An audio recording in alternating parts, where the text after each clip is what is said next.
भूतनाददशकम् पाण्ड्यभूपतीन्द्रपूर्वपुण्यमोहनाकृते पंडितार्चितांघ्रिपुण्डरीकपावनाकृते पूर्णचन्द्रतुण्डवित्रदण्डवीर्यवारिधे पूर्णपुष्कलासमेतभूतनाथ पाहि माम् आदिशङ्कराच्युत प्रियात्मसम्भव प्रभो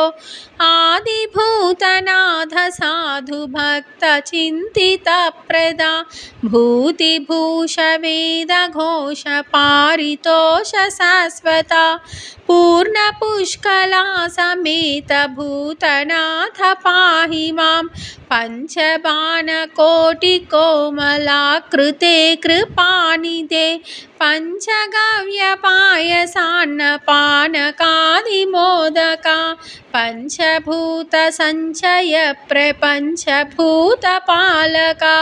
पूर्णपुष्कला समेत भूतनाथ पाहि माम् चन्द्रसूर्यवीतिहोत्र नेत्र नेत्रमोहना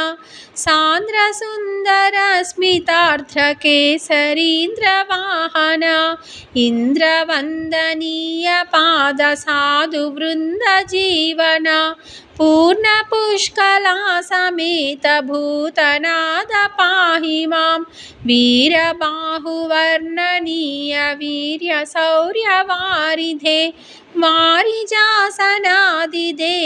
वन्द्यसुन्दराकृते वारणीन्द्रवाजिसिंहवाह भक्तसेवधे पूर्णपुष्कला समेत भूतनाथ पाहि माम् अच्युतार भक्तचित्तरङ्गनर्तन प्रभो नित्यशुद्ध निर्मला द्वितीय धर्मपालका सत्यरूप मुक्तिरूप सर्वदेवतात्मका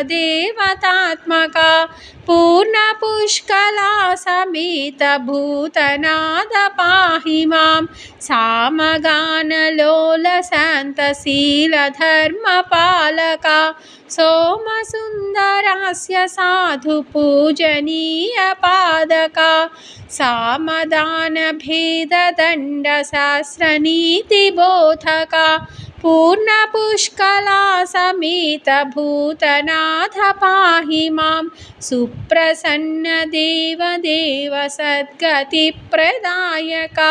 चित्प्रकाश धर्मपाल सर्वभूतनायका सुप्रसिद्ध पंचशैल सन्निकेतनर्तका पूर्णपुष्कला समेत भूतनाथ पाहि माम् शूलचापभानखड्गवज्रशेक्तिशोभिता बालसूर्यकोटिभासुराङ्गभूतसेविता कालचक्रसम्प्रवृत्तिकल्पना समन्विता पूर्णपुष्कला समेत भूतनाथ पाहि माम् अद्भुतात्मबोध सत्सनातनोपदेशका बुद्बुदोपम प्रपञ्च विभ्रम प्रकाशका सप्रथक् प्रगल्भ चित्प्रकाश दिव्यदेशिका पूर्णपुष्कला समेत भूतनाथ पाहि माम्